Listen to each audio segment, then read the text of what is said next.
Hi there guys, I hope you are having a good day. Grab yourself a cup of tea and let's talk some boxing. Now there are a few things that we can talk about this morning. There is Alexander Povetkin. Obviously he has announced his retirement at the age of 41 following his defeat to Dillian Whyte in March. Now Alexander Povetkin has been a fighter who we have definitely seen tail off quite recently. He's still been at the top of his game, obviously having a win over Dillian Whyte back last year. But you could see even in that fight, Alexander Povetkin wasn't on the gas as he was earlier on in his career, and he's not going to be around 40 years old.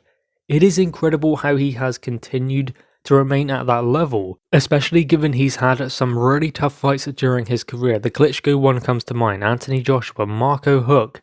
There is also Manuel Charr, which wasn't necessarily a tough fight for him, but he'd done incredibly well in that fight. I mean, that moment when Manuel Charr was goading him, come on, hit me. And he did, and he stopped him. So Manuel Charr certainly got what he wished for in that fight. There is Carlos Takam as well. He's even fought Marius Vac, Duhalpus. So he's been in and around the heavyweight division for an extremely long time. He's an Olympic gold medalist. He's been a world champion also in the heavyweight division. So I would imagine that he's done pretty much everything he set out to do, although perhaps he had intended to beat Vladimir Klitschko or an Anthony Joshua, an elite level heavyweight, but still, he beat Dillian Whyte when he was 40 years old, and Dillian Whyte is probably, I would say, the third best heavyweight in the world, definitely. Could you really put anyone else ahead of him? Could you put Deontay Wilder? Possibly, but who has Wilder beaten that compares to the fighters that Dillian Whyte has fought and beaten back to back continuously? And that is even when Dillian Whyte is not a world champion. Deontay Wilder was, and he didn't face anyone like Dillian Whyte had back to back. I know he's fought Tyson Fury and Luis Ortiz, but Dillian Whyte has continuously done it, and he's tried to face the top fighters every single time. He even done that with Povetkin, and that is definitely something missing from the resume of Wilder. And then of course there are other names like Andy Ruiz, Filip Hrgovic, who hasn't really proven himself on the world stage just yet, but there are other fighters, Joe Parker as well, but I don't think that there is a case for any of them to put them ahead of Dillian Whyte. It would be crazy to do so. So the third best heavyweight in the world, and that is who Alexander Povetkin beat. And it wasn't like it was a lucky punch, it was an incredible punch. So towards the end of his career, he did get a big victory over a top 3 heavyweight. And even the rematch was brilliant. I mean, Povetkin did get stopped in the 4th round, and Dillian Whyte did really just step on the gas. I mean, he wasn't really being all that cautious, especially given that Povetkin had stopped him the time before. Dillian Whyte literally just went in there, and he wanted to exact revenge on Povetkin. He was in his face, he was bullying him, he was pushing him back, making it rough, making it tough, landing heavy blows. Dillian Whyte was not messing around. He wasn't trying to score points. He didn't want to feel his opponent out and see what shots would work and see which ones wouldn't. Get behind his jab, get behind his boxing. Now, sometimes you have to do that, but in this case, Dillian Whyte didn't want to waste any time, and he wanted to pick up right where he left off after the first one, and you could see it was just the pace, the bullish style in which Dillian Whyte was taking it to him. It was going to be a younger man's fight, and Povetkin had to try and survive and stick in there, maybe for when Dillian Whyte gets tired or makes a mistake like he did last time. It really was a young man's fight, I would say. I know that sounds crazy because Alexander Povetkin is 40, but the way in which he established the pace, the distance, and his positioning, his movement as well. I mean, Dillian Whyte was off balance a lot in that fight.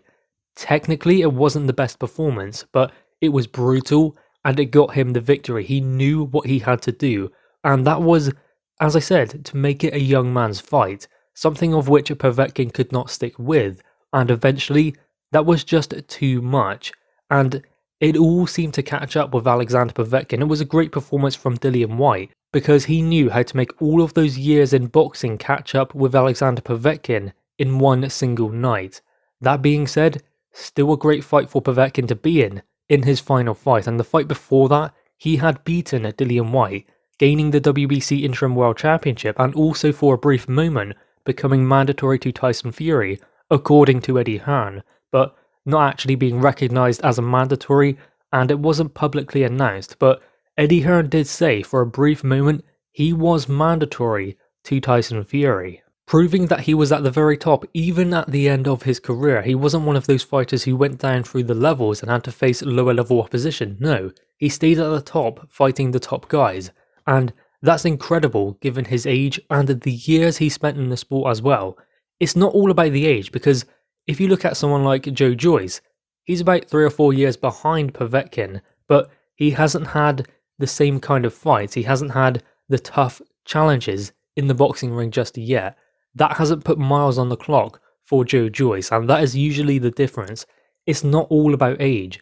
It is about what has happened to them in the boxing ring and in training camps and things like that. That puts miles on the clock, not necessarily just time. Now, moving on, can we talk a little bit about Amir Khan? Where is Amir Khan? Is he coming back? Is he going to fight again? I mean, he is getting in quite good shape, so I'm wondering if he's looking at a fight day or he's looking at someone who he can get in the ring with. Will it be Kell Brook? No. I'm not entirely convinced that it will be. I mean, I know we hear about it all the time. Yeah, the Kell Brook fight is there, and Kell Brook says the same. The Amir Khan fight is there. I'm not convinced, and at this stage I don't know if I'm even really that interested, because both of them are past their best. But then, what am I saying? If they're going to announce that kind of fight, I'm going to pay for it. I'm going to see it. I'm going to want to. Maybe it isn't a pay-per-view anymore, maybe they do it free to air, but you can guarantee with the build-up, with the animosity between the two of them, the rivalry, they're going to stick it on pay-per-view. But at the moment, I do not see that one happening next, especially with Kell Brook coming off of a loss to Terence Crawford and having that inactivity. So that one won't happen just yet.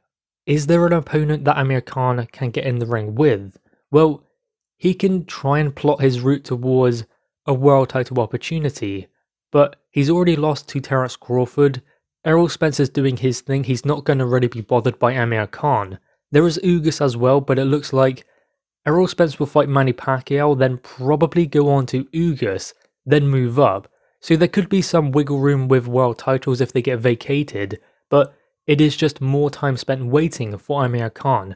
Maybe he thinks if he builds back, gets 1 or 2 good fights in, then maybe if Errol Spence does move up and some belts become vacant, maybe Amir Khan can capture another world title. It's all about being smart in the boxing game. Errol Spence is one step too far for Khan at the moment. Terence Crawford is, we saw that, proven in the ring. Ugas would be an interesting fight, but he's not going to get an Ugas fight, I don't believe, at this stage. Ugas will definitely fight Errol Spence after his Manny Pacquiao fight. That's what I believe anyway, because they are both on the same platform, or can be, and that is the reason why those kind of fights will always be made, because they can, if they're both on the same platform, with the same promoter, and have good working relationships. So that seems to be a given, but if there is potential wiggle room for a world title for Amir Khan, then he can definitely work towards that. So he can start looking at potential opponents. Not Conor Benn. I don't see him getting in the ring with Conor Benn. Why would he? Why would he step in with a prospect who, if he loses to, that's it. There is no way back. He must retire then. If he beats, doesn't really gain all that much. I mean, Conor Benn is in the top 15 with some governing bodies, but you don't really see the gain for Amir Khan. Maybe a bit of pocket money, but aside from that, there is not a huge reward for Amir Khan. Anyway, guys, what are your thoughts on this? Who do you believe Amir Khan should fight next? Because he's definitely coming back, he's in good shape, he looks on weight already, so perhaps he will return to the boxing ring. It is just he is looking for an opponent at the moment. Could it be with Matchroom again as well? That is going to be interesting. Anyway, guys, pick your favourite subject and leave your thoughts on it in the comments below. Also leave a like and grab that subscribe button. Thanks, guys.